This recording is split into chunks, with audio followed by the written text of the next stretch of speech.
Greetings and welcome to another video. It's Sunday, 11th of May 2025, and yesterday I went to Shrewsbury to visit my best friend. It was an absolutely gorgeous day yesterday. The pair of us went round Shrewsbury Centre, checking out various shops. We had a good little trek along the River Severn, and one of the places we went into yesterday was this absolutely amazing antiques shop. Now, the both of us enjoy visiting antiques places, going into antiques shops and everything like that, because, well, such places are absolute treasure troves. Admittedly, some places are better than others when it comes to antiques, but yesterday this one particular shop was absolutely spot on. Definitely one of my favourite antiques shops. Case in point, my best mate pointed out an absolute gem, something I thought was absolutely brilliant, and it cost £6, which I thought was a complete bargain considering what's going on here. So I picked it up, brought it home, and today I had a read through it, and I absolutely enjoyed reading what I picked up yesterday. So I'm very, very grateful to my best friend pointing this out. So we're just going to have a look at what I got and just go through it. So yeah, good times. Star Trek Annual 1972, authorised edition as seen on BBC TV. And as you can see, I've got the price tag still attached, giving the price I paid for it, £6. And like I said, in my opinion, that was a bargain for what I've got going on here. The front cover artwork of Captain Kirk, Mr. Spock, the USS Enterprise itself, and some of the crew absolutely got me interested. I was really, really interested in this, and I just couldn't ignore it basically. This looks like an absolutely beautiful piece of artwork. Of course, the artwork on the back is even better.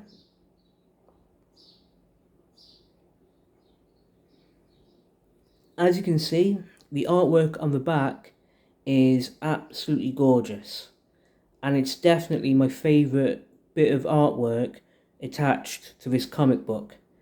The colour scheme, the Enterprise itself, that whole picture just completely fits in, and it's definitely one of my favourite bits of Star Trek artwork. Definitely my favourite piece of artwork attached to this comic book.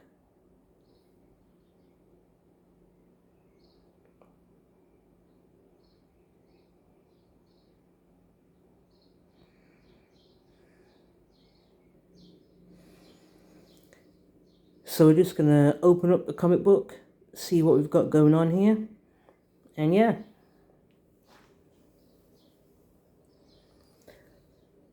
Now I really appreciate and really enjoy this opening piece of artwork here with Captain Kirk, Spock, McCoy, and we've got Uhura and Sulu in the corner here.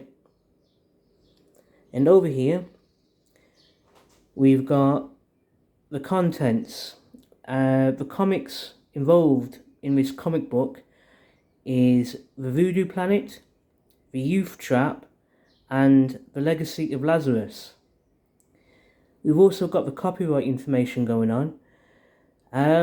Hopefully, for anyone who's interested in this particular comic book, if you don't already own your own copy of this, then hopefully this copyright information you're looking at right now, if you were to use that information on a Google search, hopefully you can find your own copy of this on the internet somehow. But yeah, worth checking into. If you can do the search properly and use the correct search terms, you can find almost anything on the internet. But yeah, moving on. If we go to the next page, we go into our first comic, The Voodoo Planet. And this is the introduction to the story before moving on.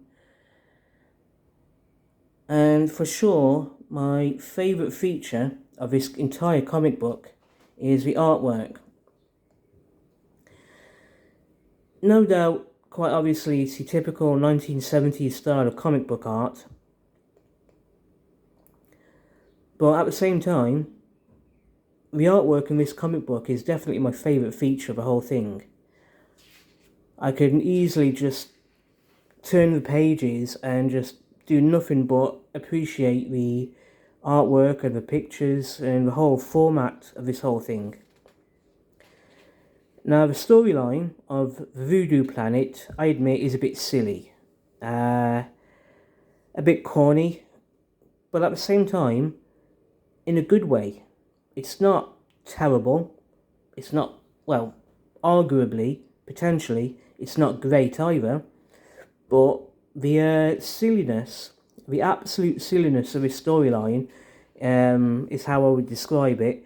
It's in a good way, though. It's a good, silly storyline. But I really enjoyed going through this and reading this particular story. And, yeah.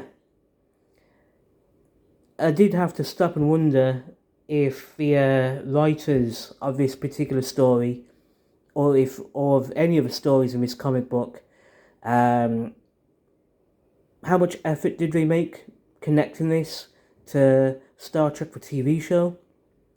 But I don't think that matters at the end of the day. The point is, I really just enjoyed the whole thing going on here.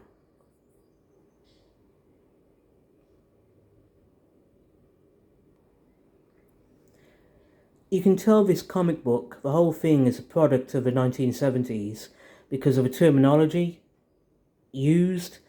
And I think that's partly because with the Star Trek TV show, they had not fully established how the technology on the Starship Enterprise works.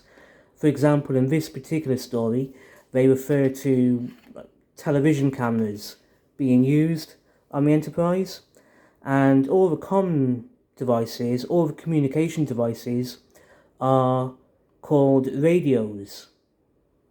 So yeah, whenever the away team needs to contact the Enterprise, they're always talking about pick up the radio, turn the radio on. So yeah, I found that interesting. And as you can see, the next storyline in all of this, the youth trap, got the introduction going on there, and it goes straight into the action, straight into the story. Each of these comics have a fast-paced start. Well, they are quick off the mark, basically. They go straight into the action. And, yeah. I found the pace of this interesting. Definitely not bad at all. Found the whole thing just a really good read, basically. And like I said, the storylines in each of these comics did seem a bit silly, but in a good way. I just really enjoyed the whole thing.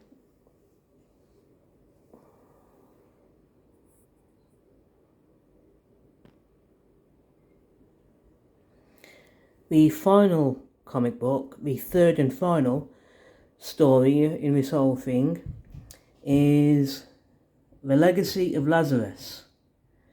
And again, you've got the basic introduction before they go full on into the story. And the same as before, as I was just like with everything else in this comic book, the story did seem a bit silly, but at the same time, that was good. I appreciated that. It was still an enjoyable story. This character, though, Lazarus, in this story, I get the impression that the crew of the Enterprise met this character on a previous comic book mission, in a previous comic book story, but I've not read that comic, so I don't know how that previous story occurred. But if I'm ever in a position where I'm able to get myself a copy of that old comic, it'd be worth getting and matching these two stories up together.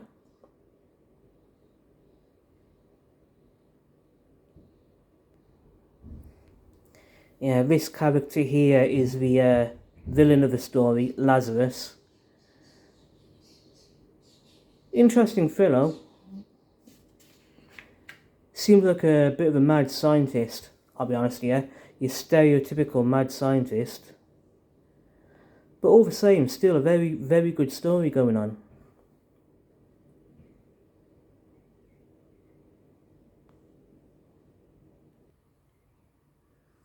When I was a kid, and when I was a teenager, I was never really interested in comics, whether they be Marvel or DC, whether they be Spider-Man or Superman. Never really interested in comic books. But fast forward to about maybe 10 years ago, I think it was, there was a collection of Star Trek comics that went on sale. And I got really fascinated by this collection that was being released. And so I started collecting these comics, and I've built up a very nice collection of Star Trek comics, basically. And from time to time, I return to those comics, and I really enjoy reading those comics, returning to them, going through it all, enjoying the storylines and the artwork of each of them. And because of those other Star Trek comics that I picked up, I'm always interested in picking up old ones like this Star Trek Annual 1972. It's not often I see some of the old comics based on the original Enterprise on sale, but when I do pick them up, when I do see them, if I've got the money at the time, and that is important, if I can afford it at the time, it's a good little bargain. It's always worth the effort picking something like that up. And when you put it all together, between that other collection of Star Trek comics I've got, and absolute brilliant finds like this in an antiques shop, I found myself developing a brand new appreciation of comics. I don't think I'm ever going to be a massive comic book nerd, I'll be honest, not by far. But I've got a brand new appreciation of comics, I've got a brand new enjoyment of comics, to be honest here. And that new appreciation and that new enjoyment always comes down to stuff like this, right? Especially if, like now, as you can see, authorised edition as seen on BBC TV. This is good stuff. Yeah.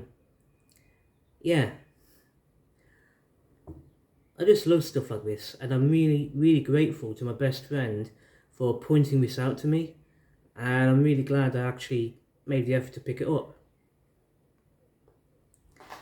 Now, in the past, I did make YouTube videos talking about the collection of other Star Trek comics I've got going on, but in the end I deleted those videos because after a while I just wasn't happy with how those videos turned out. I did want to make a new bunch of videos talking about those comic books all over again. Obviously I haven't got round to doing that, but it's something I'd like to give another go at, talking about those comics. But I'll sort that out another time, basically. We'll see how that all works out. In the meantime,